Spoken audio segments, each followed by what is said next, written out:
Assalamualaikum warahmatullahi wabarakatuh. Alhamdulillah kita bisa ketemu lagi di channel Harmentop.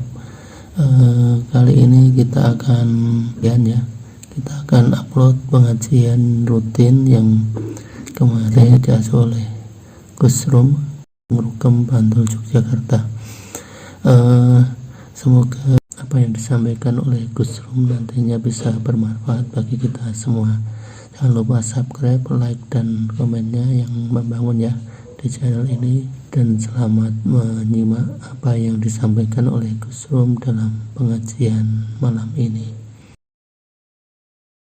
Imam Suyuti waktu itu masih kecil belajar kepada Al-Imam Ibnu Hajar Al-Asqalani. Waktu kecil sama bapaknya dibawa ke majelisnya Imam Ibnu Hajar Al-Asqalani. Jadi ngajinya istilahnya itu ngaji tabarukan. Kayak panjenengan pas ngaosnya demikian terus bawa putra. Walaupun masih belum paham, walaupun masih kecil, tidak apa-apa. Itu namanya ngaji tabarukan. Karena itulah Imam Suyuti ini punya tradisi untuk belajar, punya tradisi untuk mendekat ulama, punya tradisi untuk mencari ilmu sejak kecil. Dan ini memang perlu untuk ditumbuhkan ke dalam jiwa anak. Sering ajak anak kita, cucu kita menemui para ulama, hadir di majelis ulama. Walaupun kadang hadir di majelis ilmunya, anak-anak kadang lari-lari ngomong sendiri, gak masalah, biarkan, gak apa-apa. Mau namanya anak. Ini tabarukan.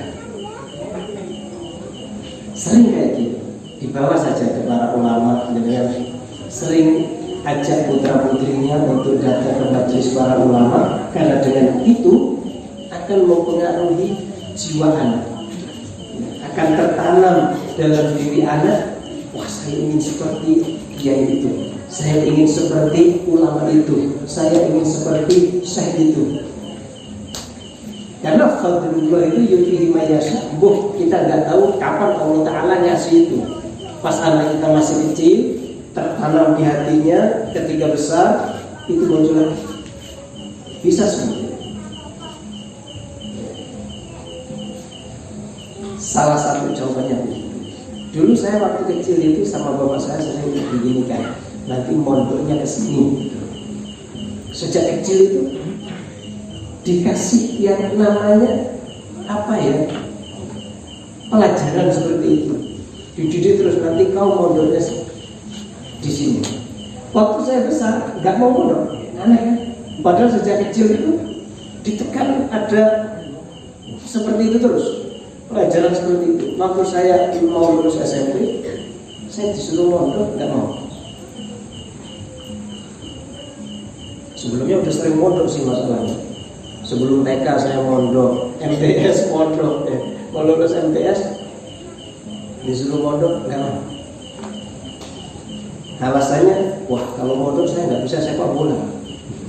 Waktu itu suka sepak bola ceritanya. Kalau pondok nanti saya nggak bisa main sepak bola, karena memang pondoknya pondok salah. Kita dengan pondok formal ya bisa sepak bola, ini pondok salah, sama sekali nggak boleh main sepak bola. Adanya itu baca kitab, belajar Quran, hafalan, itu saja. Tiap hari begitu diskusi. Apa kata kiai? Kiai yang punya pondok ini gusnya bapak saya.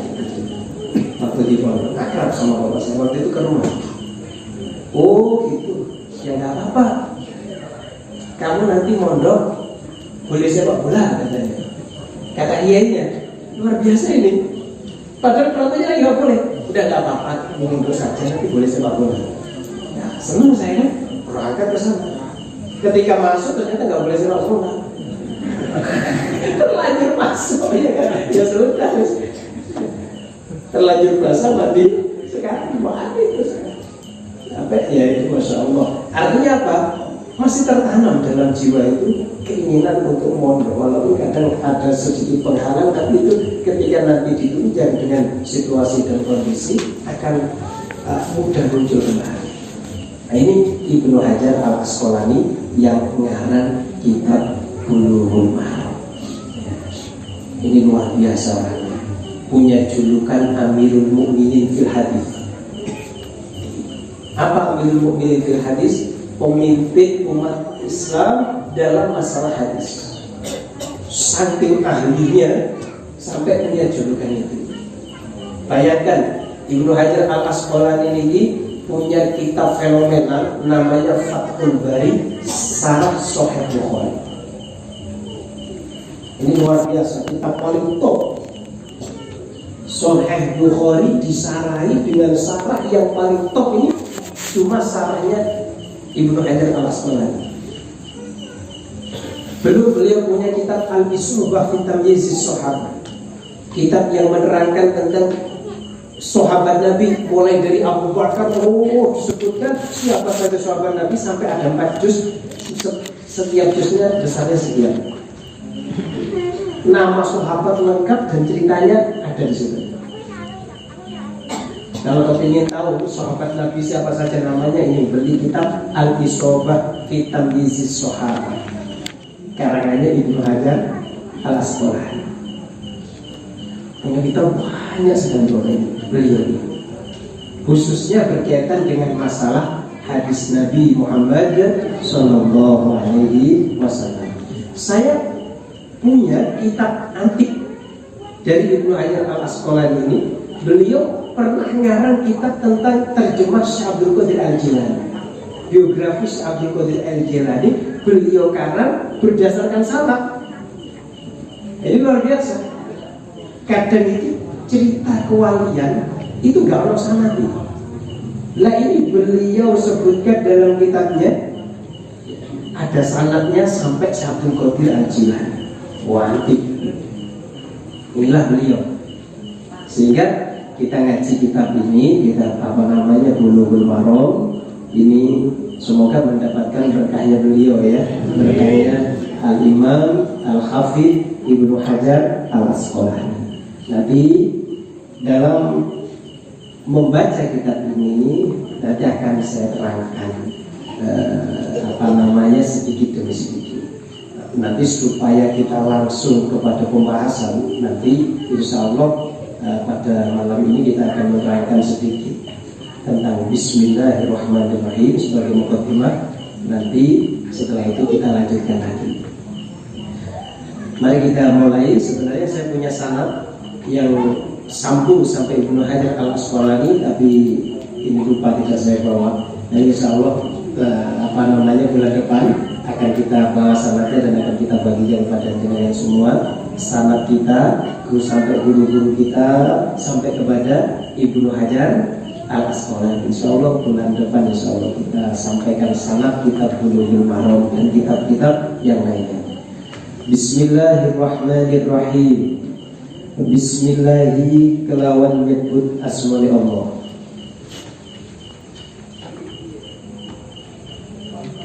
Ar-Rahmani kang welas asih ing dalem dunya akhirat.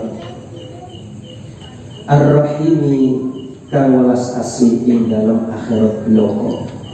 Bapak Ibu, ini saya akan menerangkan Bismillahirrahmanirrahim dari berbagai macam sudut pandang disiplin ilmu pengetahuan. Ini ada kitab karangannya Muhammad Ahmad Muhammad Ulash, namanya Idahu Ibda'i Hikmatil Hakim fi Bayani Bismillahirrahmanirrahim.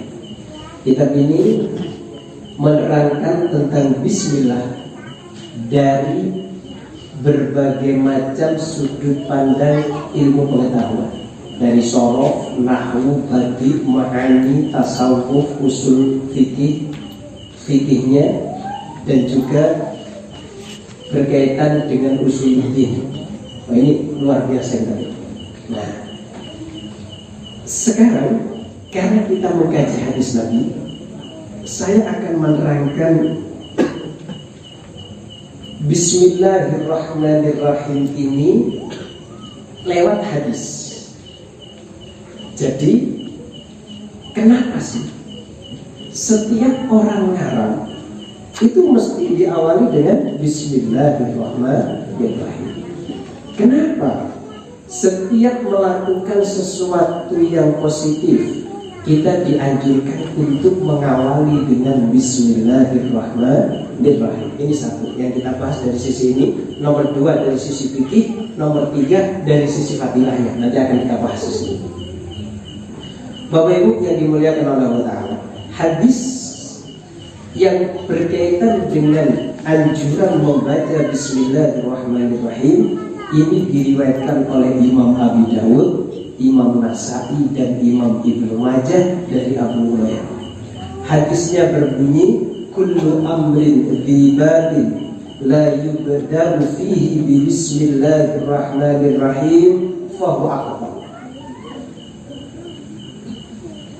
Segala hal yang baik yang tidak diawali dengan Bismillahirrahmanirrahim, maka hal ini, barang ini, perkara ini seperti binatang yang ekornya putus, atau seperti sapi yang kakinya putus. Sapi gak punya ekor, sapi gak punya kaki, bisa hidup tapi tidak sempurna. Yang asalnya nilainya 20 juta gak punya ekor atau gak punya kaki, bisa-bisa cuma 15 atau 10 juta.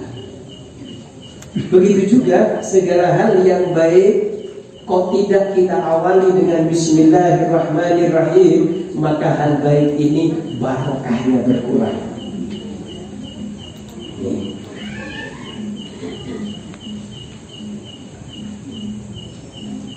Saya akan menerangkan tentang status hadis ini, sahih apa tidak. Ini karena kadang orang itu tanya, ada hadisnya enggak? Ketika sampaikan hadisnya, ini sahih apa enggak? Kan kayak tahu sahih apa enggak sih. Maka akan saya terangkan di sini. Hadis ini, hadis kullu amrin dhibalin la yubda'u fihi bi Bismillahirrahmanirrahim fahuwa aqta, ini memang terjadi perdebatan di antara para ulama. Hadis ini dihukumi sahih, apa dihukumi hasan, apa dihukumi dhaif. Ya, Al-Imam As-Suyuti dan Ibnu Hajar Al-Haytami, bukan Al-Asqalani, menghukumi hadis ini dengan hadis hasan. Hadis hasan ini statusnya di atas hadis dhaif, di bawah hadis sahih. Apa cuma beliau yang meriwayatkan hadis ini dengan hadis hasan? Tidak. Yang meriwayatkan ini hadis ini dengan riwayat hasan, yang mengatakan hadis ini hadis hasan, selain mereka ada juga Al-Imam Zakaria Al-Ansari. Ini murid gurunya Imam Suyuti juga, gurunya Ibnu Hajar Al-Haytami juga, muridnya Ibnu Hajar Al-Asqalani, Syekh Zakaria Al-Ansari, yang punya kitab Asnal Maqalid itu. Selain itu juga dihukumi sahih oleh Al-Imam Ibnu Shalah. Ibnu Shalah ini pakar hadis, punya kitab Muqaddimah Ibnu Shalah, kitab Mustalah hadis. Ini banyak ulama yang menghukumi ini sebagai hadis hasan. Memang ada ulama yang mengatakan hadis ini dhaif. Tapi dimanapun ulamanya, ini nyetul ini. Terus ya teman.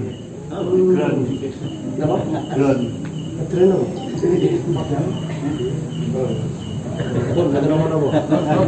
Insyaallah Pak. Siti mau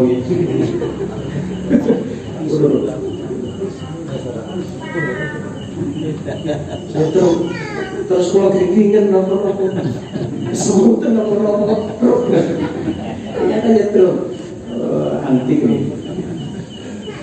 Ya, begini, ulama pakar hadis, ulama ahli fikih, ulama ahli tafsir, seluruh ulama sepakat mengamalkan hadis ini. Sampai lihat, ini ulama mesti ketika ngarang kitab diawali dengan baca bismillah.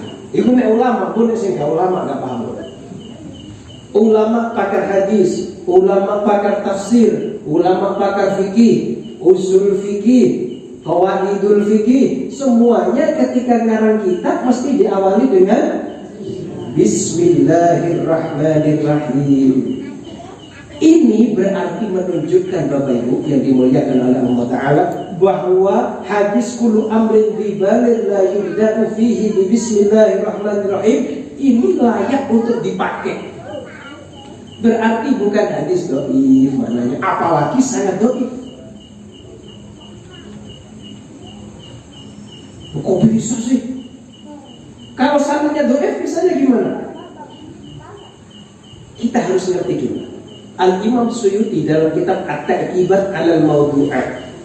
Kitab ini dikarang oleh Imam Suyuti untuk mengkritisi Ibnul Jauzi. Yang ngarang kitab Al-Mawdu'at yo ono salah. Kalau kate ngomong ngawur itu yo gak pas misalnya. Beliau itu ngarang kitab Al-Mawdu'at, menyebutkan di situ hadis-hadis palsu, tapi ternyata banyak yang gak palsu dimasukkan gitu ceritanya.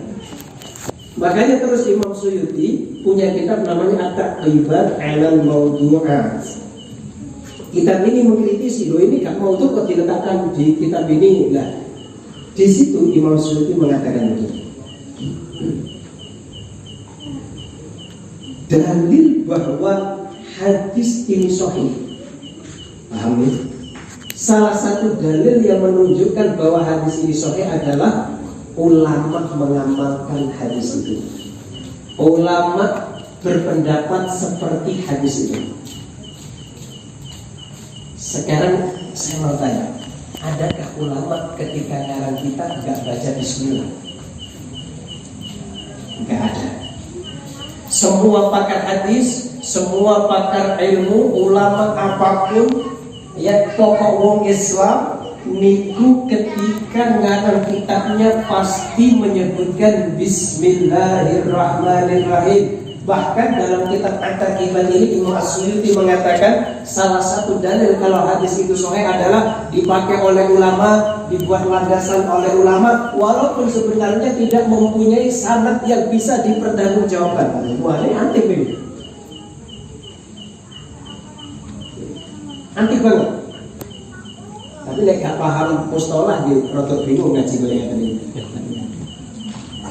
Tapi ini keilmuan. Kenapa? Kadang sering kita itu khususnya nahdiyin khususnya ya. Nanti kalau ada yang nggak nahdiyin nggak apa-apa.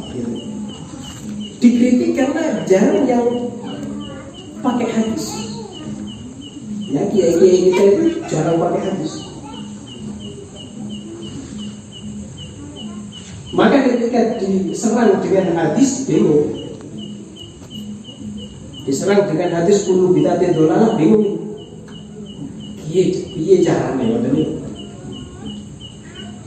Diserang dengan hadis ini loh, hadis yang dipakai oleh Imam Suyuti lemah kok dipakai ini piye? Hadis yang dipakai oleh Imam Nawawi ini lemah kok dipakai piye? Nah, itu enggak bisa jawab.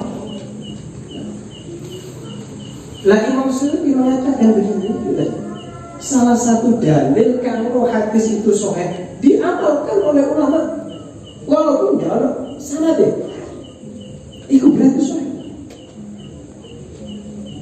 Nah, nanti ada prakteknya di Bulughul Maram, nanti akan kita praktekkan. Ada satu hadis yang sebenarnya itu dhaif tapi dipakai oleh ulama.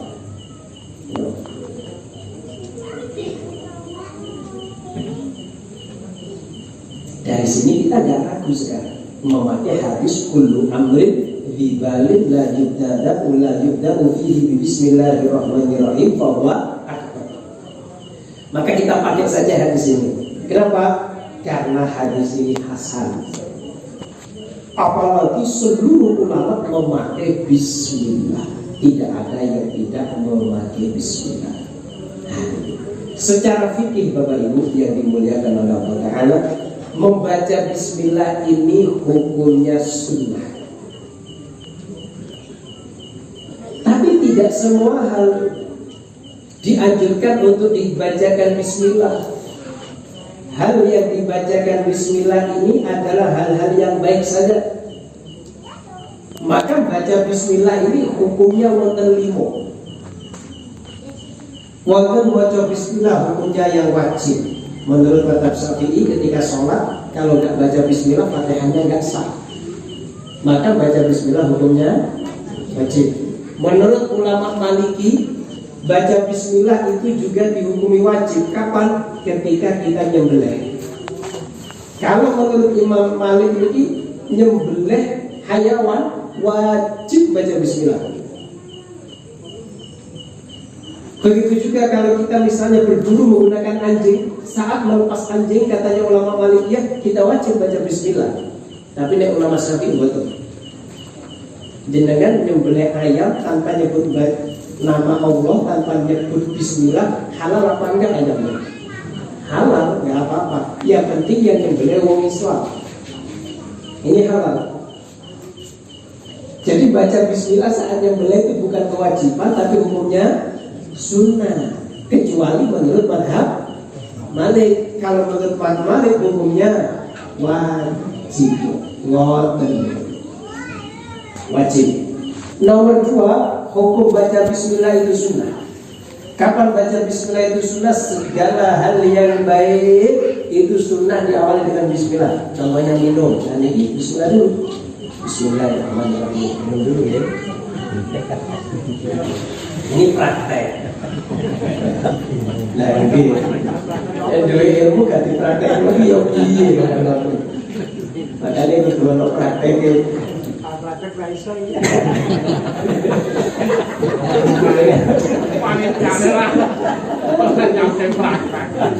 Mungkin prakteknya gitu. Makanya praktek itu ya orang waktunya dewe-dewe.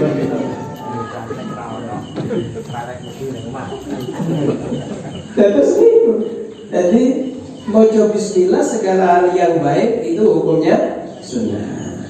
Ini mau dahar bismillah, mau tidur bismillah, mau naik kendaraan bismillah. Yang api-api bismillah. Engkau fadlai kalau angkat mati. Buat niki mek kalau mek kepingin secara fikihnya mau. Wonten maca bismillah itu hukumnya mubah, boleh. Ya ora sunnah, ya ora dosa nek ninggal. Contohnya kaya apa? Misalnya jenengan niki ana kotoran, jenengan cekel terus dipindah. Niki kan maca bismillah iki oleh ora sunnah. Bismillahirrahmanirrahim. Oleh mawon. Oke. Tapi nek maca bismillah jenengan niatnya bukan Allah Taala, ini tetap mendapatkan pahala. Tapi ketika dilihat dari sisi ini, jenengan kepingin pindah perkara kecil yang tidak bernilai ini, dolanan yang beli bismillah, bismillah, mana itu hukumnya lupa. Nah, wonten maca bismillah itu sing makruh kok ini. Contohnya, jenengan ini wonten sing rokokan betul. Saniki bocor. Makanya nek nang masjid itu boten rasa rokokan masalah. Rokok niki nek cara ulama makruh gitu. Nek jenengan wajib lho.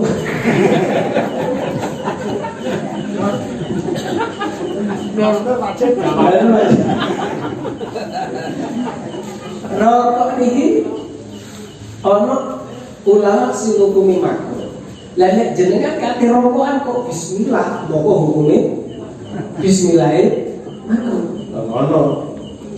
Jadi nek nglakoni perkawis sing makruh jenengan maca bismillah. Bismillah dadi makruh, mendingan gak maca bismillah malah dapat pahala.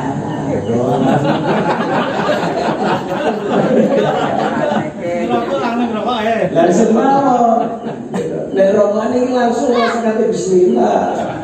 Ada unsur penghinaan dari bismillah. Mendingan orang usah.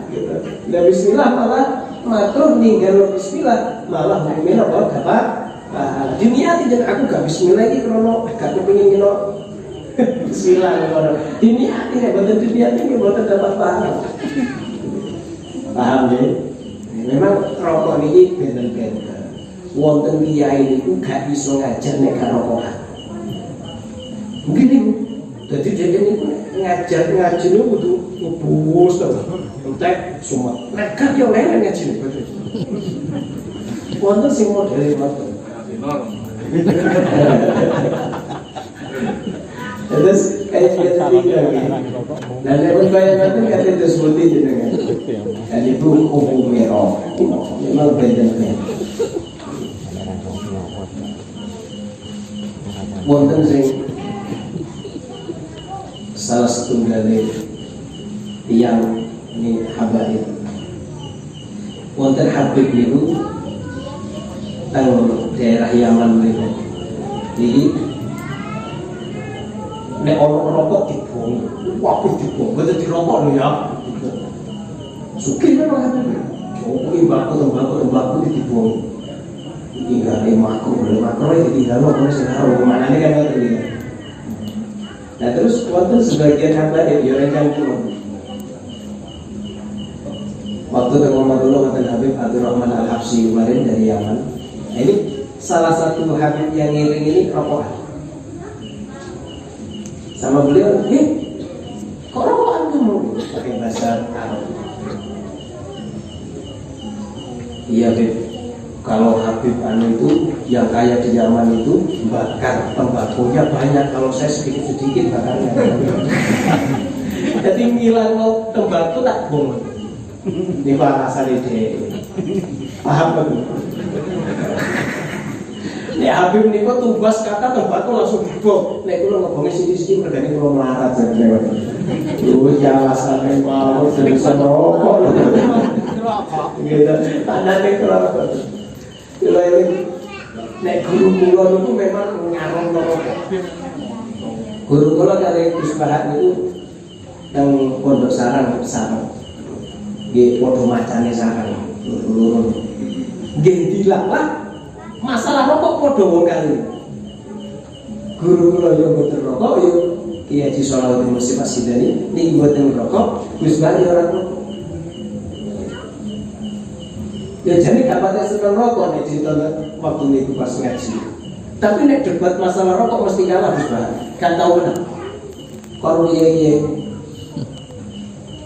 jadi dawane aku nek debat rokok mesti kalah kalau iya. Kuwi nek kate debat masalah rokok, piye yo kalah. Kuwi ngarani rokok haram. Umpamane iki. Perkara haram itu kudu dibom apa kudu dijarno? Ya dibom lagi kok perkara haram.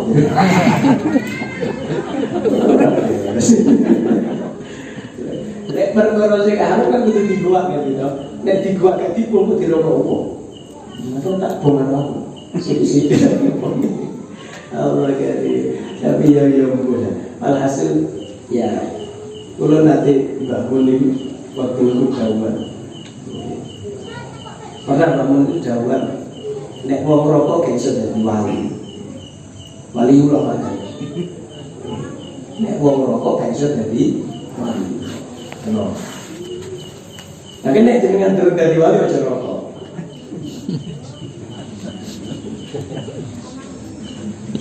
Tapi beliau nate jauh, kulo eling kiamat, krungu kiamat. Ya ono kiai kok ngarung rokok ya gak pate alim. Jadi kok. Tapi kok guru kulo. Yang satu ini guru kulo kan murid bangun keping guru kulo tapi itu prinsip hidup gitu. Artinya apa? Artinya kadang wong niku yo ono sing ngarung, kadang ono ya wis ngono. Nek guru memang ngarung, makanya kulo yo gak rokok mulai dia ngikuti guru kulo. Jadi nek wong rokok gak kira dadi wali. Lah nek wis dadi wali rokok iki beda. Paham? Wis lah. Bagi wong Jawa bangun itu nek wong rokok gak kira dadi wali. Artinya nek durung dadi wali kepengin dadi wali aja rokok. Paham? Nek wis dadi wali jenengan rokok ya sono dadi wali. Sebenarnya ada jawaban anti dari Al-Habib Salim Asy-Syafi'i. Waktu dulu ditanya kenapa kok banyak wali yang rokok. Sudah di Indonesia ini banyak wali-wali sing rokok. Rokok. Nah itu ada jawaban nanti. Apa-apa kalau sampai saya ini beres.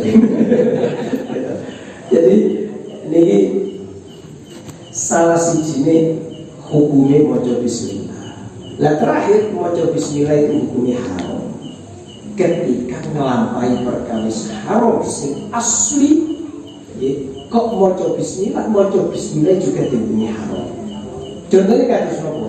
Kate nyolo bismillah disitu. Bismillahirrahmanirrahim. Nyolo kelawar. Wah, ini haram. Kate minum-minuman keras, bareng-bareng yuk, kita baca bismillah dulu. Bismillahirrahmanirrahim. Allahumma barik lana. Wah, penghinaan untuk makanya ini ampun ngantos ngelampahi bismillah sing ini apa namanya kok ada unsur keharaman jogo namanya Gusti. Ini sejarah fikih, sejarah hadis tadi kita bahas, ini sejarah fikih. Sekarang kita bahas tentang fadilahnya. Fadilah bismillah itu nopos. Teori ada satu keterangan yang diriwayatkan dari hadis Nabi. Wonten setan lemu karo setan kuru ketemu. Jadi setan sing kuru kan, kowe kok lemu banget iki? Piye? Lho iya, aku iki nek masuk nang omahe wonge gak tau maca bismillah. Nek dhek mangan gak tau maca bismillah, nek dhek ngombe yo gak tau maca bismillah, moko aku melok mangan, melok ngombe, melok turu. Lah kowe kok munggah iya, wong sing tak gudho iki ben dina maca bismillah, kate mlebu omah maca bismillah, mau makan baca bismillah, mau minum baca bismillah, saya enggak kebagian makan, enggak kebagian minum. Ngono. Memang setan itu ditugasnya masing-masing. Setan sing gudho ulama karo sing gudho kula jenengan benten. Kelasnya itu beda. Semakin tinggi ilmu seseorang, setannya semakin canggih. Benten-benten. Oh, nek wong sing tukang maksiat kadang gak ono setan wis ndek maksiat aja. Makanya kadang jenengan ojo heran kadang ono ulama, ono kiai. Gitu. Niku kadang digudho nemen karo setan. Mergane dhek kepengin maksimal, setan iki mengarahkan dhek supaya gak maksimal iku piye. Wonten salah setunggal ulama niki muridé Syekh Yasin Padang. Nek sholat niku mboten nate dadi. Allahu Akbar sampai habis waktu. Hampir habis. Dadi. Allah. Kata. Napa? Lho dhek iku kepengin maksimal tapi gak iso setan gitu terus. Bagi dhek niku nek pas Allah eling sakliyane Allah taala iku batal salat. Lho ya kan repot. Nek jenengan kan eling sembarang.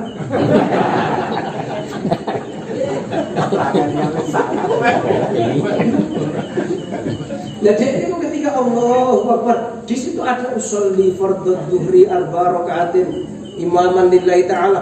Harus ada itu saja, enggak boleh terbersih selain itu. Kalau terbersih selain itu bagi dia enggak sah. Ayo, kan ayat mau betul. Lu ayat pun. Dengan kata praktek koyo kata niki kesuk mesti gak jadi salat jenengan. Enggak akan jadi. Itu ada ulama begitu, Jakarta tapi sama sekali. Muridnya saya simpan. Allah kata dia. Tapi nek dadi makmum langsung dadi, nek dadi imam gak dadi. Jakarta. Saya sendiri. Nah ini, iku setan sing ganggu wong alim. Niki kaya ngoten. Luwih berat. Ya tapi kadang wong ku ngece, salat ora dadi berarti dhewe hubungane karo Gusti Allah iku ya ora benar. Boleh jadi kan langsung menurut pikirannya Allah tok. Berarti ketika dia itu sholatnya tidak jadi-jadi, di pikirannya banyak selain Allah Ta'ala. Nah ini itu kelasnya waliullah sing iso ngritik demikian. Kayak siapa? Habib Lutfi, ini 3 Lutfi. Sholat ora dadi berarti namanya ono saliyane Gusti Allah. Ya memang benar. Wong dia ingin berjalan ke sana menuju apa supaya di otaknya hanya ada Allah Ta'ala. Tapi setan grogoti terus. Nah itu, semakin orang itu tinggi keinginannya, setan si Buddha semakin tinggi. Kalau setan itu biasanya pun khusus loh, kue Buddha, iko, kue Buddha, iko, kue Buddha, iko. Makanya setan kalau sing untung, ya ono sing rugi. Sing untung itu nek diutus ya, masih diutus ya. Nek diperintah karo iblis dikon gudug, wong sing gak tau maca bismillah wis salahmu iki kok. Lah gak patek susah nek turu wae wis koncone masih terus iki sing digudug. Lah jadi kamu maka dijenengan kalau makan baca bismillah, setan gak bisa makan.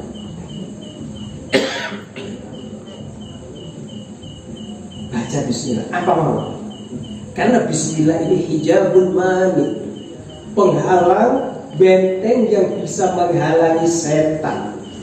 Bahkan ulama ini nanti dahulu saking hebatnya bismillah. Nek jenengan wah tembus ya Allah ketika maca bismillah, jenengan akan bisa berjalan di atas air. Tapi kan kalau jenengan gak tembus ya Allah, sehingga mana sakit. Ngomong mahal kok. Maca bismillah itu dengan keraguan-raguan, mboten dados. Paham ya? Mboten dados. Khalid bin Walid apa itu pernah dikasih tantangan, challenge dalam surah bahasa. Dikasih tantangan. Apa tantangannya? Waktu itu Khalid bin Walid sedang apa istilahnya ini? Memerangi benteng, dan benteng ini ternyata sulit untuk ditaklukkan. Mau takluk jadi orang yang ada dalam benteng. Kalau Khalid mau minum racun dan tidak apa-apa. Apa kata Khalid? Bawa racunnya. Sebelum dia minum racun, Khalid bin Walid mengucapkan Bismillahirrahmanirrahim. Racun diminum, gak apa-apa. Ini kan racun praktek. Tingkatannya beda. Tingkatannya tidak sama, gak usah kasih gaya-gaya praktek. Jenengan bisa langsung ngitopi Gusti Allah. Ono kadang orang itu gak bisa langsung ngitopi Gusti Allah. Mboten kiat. Lah orang langsung baca bismillah dengan nyebut nama Allah. Khalid bin Walid minum gak apa-apa, tidak terkena racun. Nyebut nama Allah Ta'ala bisa berjalan di atas air. Nah, kalau jenengan kadang nyebut nama Gusti Allah, berjalan di atas air langsung cemplung. Karena apa? Kalau jenengan ini tidak layak kadang langsung nyebut namanya Allah Ta'ala. Belum punya keyakinan yang hatinya tembus kepada Allah Ta'ala. Ada satu cerita. Apa ceritanya? Ceritanya begini. Waktu setunggal syekh, ada syekh jalan-jalan bersama para murid-muridnya. Lalu mereka tiba di pinggir pantai, tidak ada jalan lain kecuali lewat laut dan tidak ada kapal. Apa kata syekhnya? Murid-murid, kita harus menyeberangi laut ini. Kita harus berjalan di atas laut ini. Sebut nama saya, kata beliau. Sebut nama saya. Maka para murid-muridnya ini langsung nyebut nama gurunya. Ya Syekh Fulan, sebut nama gurunya. Mereka langsung bisa berjalan di atas saya. Orang satu murid, ya ini sing gak patek beres. Murid ini ngomong ini, iki piye ini? Wong kok disuruh nyebut nama guru? Lah kalau mau apa-apa itu nyebut namanya Allah. Nah itu kan ya. Kalau mau apa-apa itu nyebut nama Allah. Dia dalil pinter kullu amrin dzibalin. Oh, la yubda'u fihi bismillahirrahmanirrahim fa huwa aqta. Segala hal baik yang tidak diawali dengan bismillah maka ini kurang berkahnya. Gak nurut guru nih, dia tidak nyebut nama gurunya, malah nyebut nama Allah. Bismillah. Dia naik ke atas laut dicemplung, belum. Teman-temannya yang lain menyebut nama gurunya bisa berjalan di atas lautan. Dia cemplung diri. Jadi guru nih, lihat, kue nyebut nama siapa tadi? Yang tersebut nama siapa? Nama Allah. Dan kalau kau nyebut nama aku, kau nyebut nama Gusti Allah. Ikuti teman-temanmu, nanti tak terangkan. Langsung dia nyebut nama gurunya, ya Syekh Fulan, langsung berjalan di atas. Setelah itu diterang, ini loh deh, apa muka begi, lastum min ahli kita. Kamu ini orang yang makomnya belum layak untuk menyebut nama Allah. Aku sing wis nyampe makom nyebut nama Allah. Aku perantara kamu dengan Allah. Oh, jadi nek kue langsung nyebut nama Allah Ta'ala gak tembus, tidak dikabulkan. Sebut namaku dulu, saya akan mengantarkan kamu kepada Allah Subhanahu Wa Ta'ala. Wah, kok gak pakai masuk akal gitu. Sebelum ini loh, jangan buat terus langan-langan nek kepingin masuk akal. Jangan contohnya ini. Kadang nek jenengan dadi kiai to, gitu. Sing dadi kiai nek kadang nang desa, Pak Kiai, anak kula panas. Oh. Jaluk minum teng jenengan. Mergo apa? Dhek gak yakin nek dhek nyebul dhewe kate waras. Paham to? Lah, berarti dhek lesan ahli itu. Jenengan sing dianggap ahli itu padahal yo gak ahli itu bisa. Tapi dhek yakin. Paham to?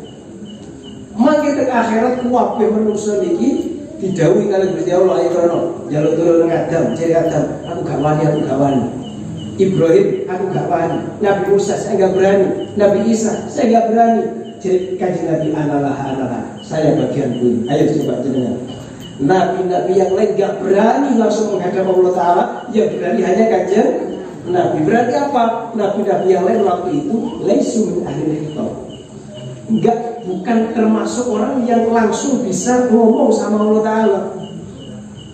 Makanya kadang itu kita sama Kanjeng Nabi jadi tawasul. Nah ini pentingnya tawasul. Kita tawasul lewat Nabi, tawasul lewat aulia, tawasul lewat ulama. Kenapa? Kadang kita itu laisna min ahli kitab, bukan termasuk ahli kitab. Aku nih, nek jenengan ahli kitab mau langsung motor Bismillahirrahmanirrahim. Niki nek apa jenengan wis ahli kitab luar biasa. Lah, setan niki akan mengikuti jenengan kemanapun jenengan berada. Jenengan masuk rumah kok tidak baca bismillah, setan ikut masuk. Jenengan tidur kok tidak baca bismillah, setannya ikut tidur. Sing parah niki nek jenengan ngumpuli garwane gak maca bismillah. Melok pisan. Nggih. Lanang wedok suami istri kumpul melakukan hubungan suami istri tidak baca bismillah, setan melok. Makanya katanya Abu Yazid Muhammad, jangan heran nanti kalau ada orang saat berhubungan suami istri tidak baca bismillah, kok anaknya akhlaknya yang lain. Akhlaknya berperilaku buruk, anak berperilaku buruk, anak kadang tubuhnya juga tidak sempurna, akhlaknya tidak sempurna, kadang fisiknya tidak sempurna. Kenapa? Karena saat berhubungan badan dengan istrinya dia tidak membaca bismillah. Oleh setan melok. Ini dalam kata Allah wasyarihum fil amwali wal aulad. Dan bersekutulah engkau dengan manusia dalam harta mereka, dalam anak mereka.